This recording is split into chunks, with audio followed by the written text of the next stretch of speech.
Malam itu, hujan mengguyur kota Semarang dengan deras.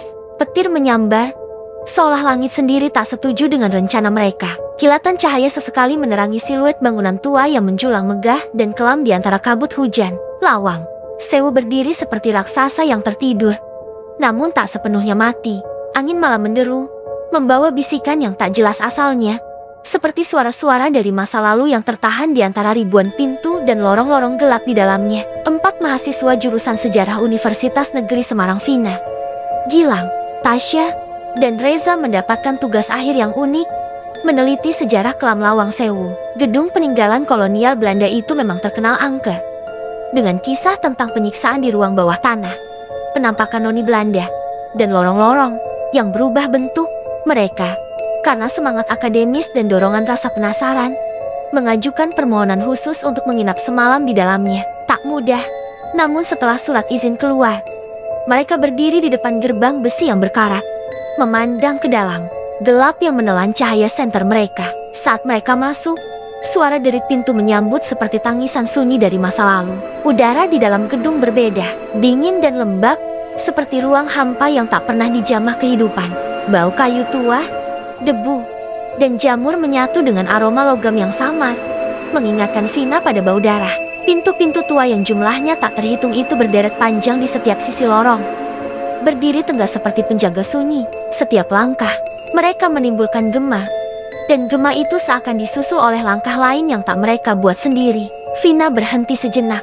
Ia merasakan helaan napas yang bukan milik mereka di belakang punggungnya. Saat ia menoleh, hanya ada bayangan gelap yang berkelebat melintasi lorong. Tak ada suara, tak ada sosok, namun perasaan bahwa mereka tidak sendiri semakin kuat. Ia memeluk tubuhnya, menggigil bukan karena dingin, tapi karena sesuatu yang lebih dalam naluri, bahwa ada yang memperhatikan mereka dari balik pintu-pintu itu. Mata-mata yang tidak terlihat tapi hadir. Terlalu banyak pintu, terlalu banyak kemungkinan. Mereka tertawa gugup. Gilang mencoba mencairkan suasana dengan candaan tentang Belanda yang masih bergentayangan, namun tidak ada yang benar-benar tertawa. Sinar senter mereka menyorot dinding demi dinding, memperlihatkan lukisan-lukisan tua dan foto hitam putih yang tergantung miring. Semua wajah dalam foto tampak seperti memandang langsung ke arah mereka. Mata-mata tak bernyawa, membekas dalam lensa kamera masa lalu, namun kini terasa hidup. Vina membuka bukunya dan mulai mencatat. Namun seiring waktu, ia menyadari ada sesuatu yang aneh. Jumlah pintu di satu lorong yang mereka lewati berubah. Barusan ia menghitung 9 pintu di sisi kiri, tapi saat mereka kembali lewat arah yang sama, pintunya menjadi 13. 4 tambahan pintu muncul, seolah menetas dari dinding. Ia menuliskan dengan tangan gemetar. Jumlah pintu tidak konsisten. Baru saja satu lorong ada 9 pintu, kini ke-13, dan satu terbuka sendiri. Ia menunjuk pada pintu ketiga dari ujung, yang kini menganga lebar meskipun tidak ada yang menyentuhnya. Engselnya berderit pelan, seperti napas orang tua yang terengah-engah. Di dalamnya hanya kegelapan mutlak. Reza mencoba melongo ke dalam, namun sorotan senternya tidak menembus lebih dari 2 meter. Lorong di balik pintu itu seperti menelan cahaya. Gilang menghela napas, mulai merasa tidak enak. Ia mendekat ke Vina dan berbisik, "Tutup aja pintunya, kita ke arah lain." Tapi sebelum mereka sempat bergerak, pintu itu menutup sendiri, pelan, sangat pelan, lalu berhenti sesaat, dan terbuka kembali. Kali ini lebih lebar. Udara dingin menyembur keluar dari dalam, seperti ruangan itu bernapas. Tasya menahan napas. "Kalian dengar enggak?" katanya pelan. Semua diam, tidak ada yang menjawab. Namun mereka mendengarnya. Ketukan, pelan, 3 kali, dari dalam pintu. Bukan suara angin, bukan kayu tua. Itu seperti tangan, meminta dibukakan. "Kalau kamu mau, aku bisa lanjutkan bagian berikutnya dengan intensitas horor yang makin naik, atau bantu ubah ini jadi cerita film, monolog karakter, atau alur visual interaktif. Alat catit dapat membuat kesalahan. Periksa info penting, lihat preferensi cookie." Tengah malam datang dengan sunyi yang tidak wajar. Suara hujan dari luar tidak terdengar lagi, seolah diredam oleh dinding-dinding tebal Lawang Sewu yang sudah menelan suara sejak puluhan tahun lalu. 4 mahasiswa itu duduk di ruang utama lantai 1, mencoba mencerna apa yang sebenarnya mereka hadapi. Tapi rasa penasaran lebih kuat daripada ketakutan yang merambat perlahan. Mereka memutuskan menjelajah ruang bawah tanah, tempat paling terkenal sekaligus paling menyeramkan dari seluruh bangunan itu. Penjara air. Tempat itu menyimpan sejarah kelam, di mana para tawanan Jepang dulu direndam dalam air setinggi dada berhari-hari, hingga mati perlahan karena luka, kedinginan, atau tenggelam dalam kegelapan abadi. Tangga sempit menuju ke sana hampir tidak terlihat, tersembunyi di balik pintu besi yang tertutup sebagian tembok. Reza membuka pintunya perlahan, dan suara engselnya meraung seolah menolak diganggu. Udara dari bawah menyembur ke atas, lebih dingin dan lembab dari ruangan manapun yang sudah mereka lalui. Mereka saling pandang, tak ada yang bicara, hanya anggukan diam dan langkah pelan menuruni anak tangga satu persatu.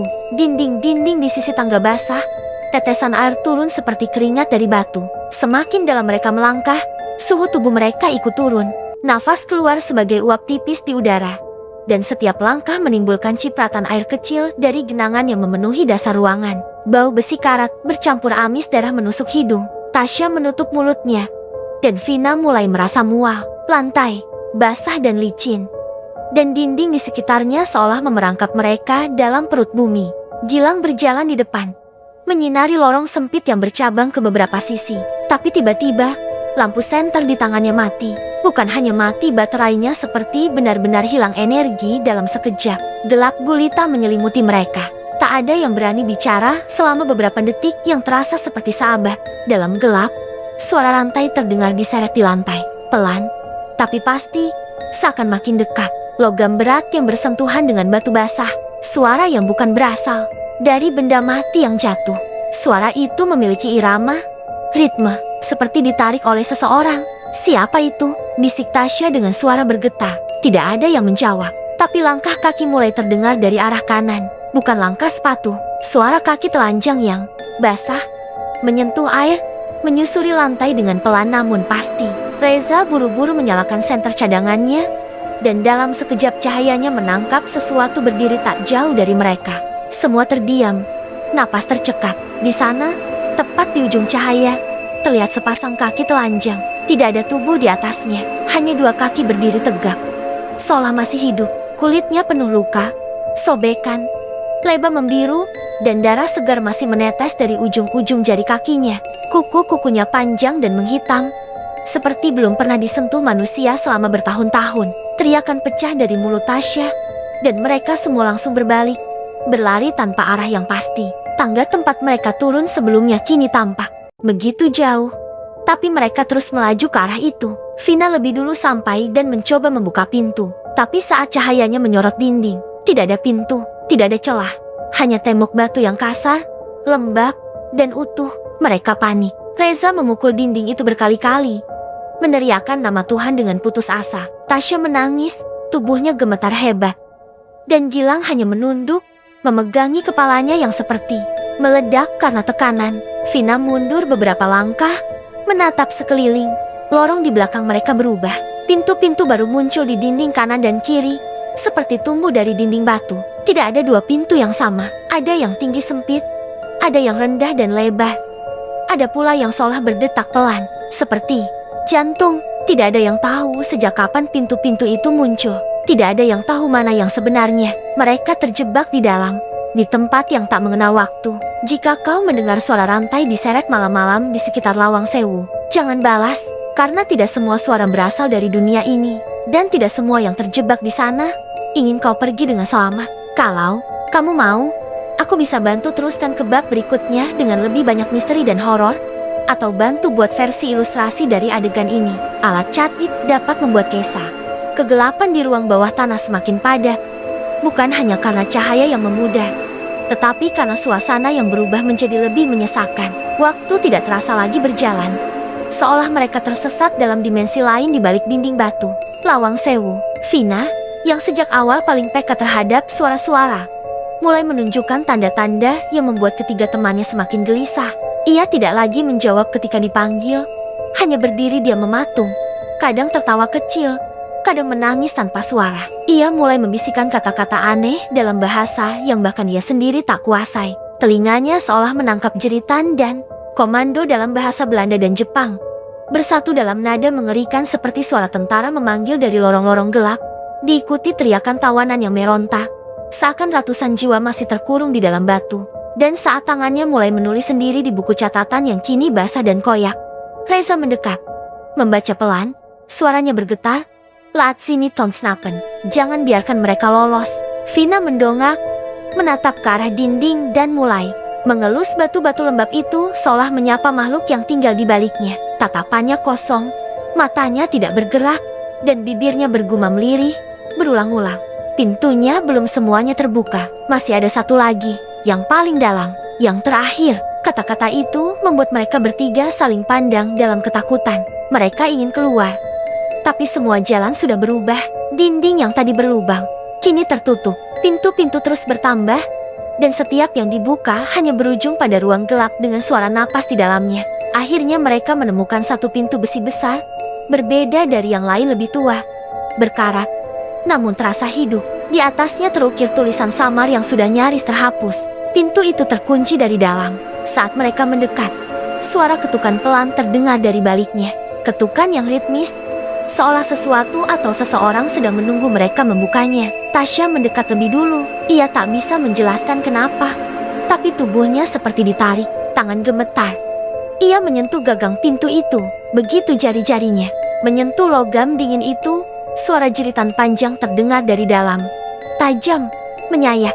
Pintu terbuka sedikit. Gelap total menyambut mereka. Tasya menoleh sesaat, mencoba menarik diri, tapi sudah terlambat. Sesuatu dari dalam menarik tubuhnya. Masuk. Ia tidak sempat berteriak. Pintu menutup kembali. Reza berlari dan mencoba membukanya. Tak bisa. Ia berlutut, memanggil-manggil nama Tasya, dan ketika senter gilang menyinari lantai, mereka melihatnya bekas tangan berdarah. 5 jari menempel seperti cap tangan terakhir yang ditinggalkan, mengarah ke dalam kegelapan. Sejak itu, semuanya mulai runtuh. Lorong-lorong semakin berubah. Suara-suara semakin jelas. Vina kini duduk di tengah ruangan, memeluk buku catatannya sambil menggumam dalam bahasa asing. Gilang mencoba menariknya, tapi ia tidak bergerak. Reza menghilang saat mencoba mencari jalan keluar melalui lorong lain. Senter yang dibawanya ditemukan di lantai, menyala tanpa ada siapapun. Di baliknya hanya bayangan yang bergerak sendiri, bukan bayangan manusia.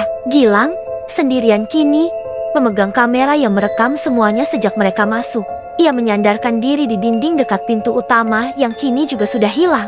Napasnya tercekat, wajahnya pucat, dan matanya penuh air mata. Ia menatap lensa kamera dengan wajah yang telah kehilangan harapan. Di latar belakang, suara langkah, kaki, suara pintu terbuka dan tertutup, dan tangisan lirih terus bergema. Lawang Sewu bukan hanya gedung, bisiknya pelan, seperti takut terdengar oleh sesuatu yang berdiri di baliknya. Ini gerbang, dan kami sudah membukanya. Rekaman itu berhenti tiba-tiba dengan suara keras seperti jeritan terakhir yang tertelan kegelapan. Kamera ditemukan oleh petugas museum pagi harinya, tergeletak di depan pintu utama yang terkunci dari dalam. Tidak ada tanda-tanda keempat mahasiswa itu. Tidak ada jejak langkah keluar. Tapi di salah satu dinding lorong bawah tanah, kini terdapat foto tua berbingkai kayu. 4 wajah muda berdiri di tengah lorong, mengenakan pakaian dari masa kini, tapi matanya kosong, seolah ikut menjadi bagian dari sejarah kelam yang tak akan pernah selesai ditulis. Kalau kamu ingin, aku bisa bantu bikin versi audio dramatis atau adaptasi novel lengkap dari cerita ini. Alat catit dapat membuat kesalahan. Periksa info pen.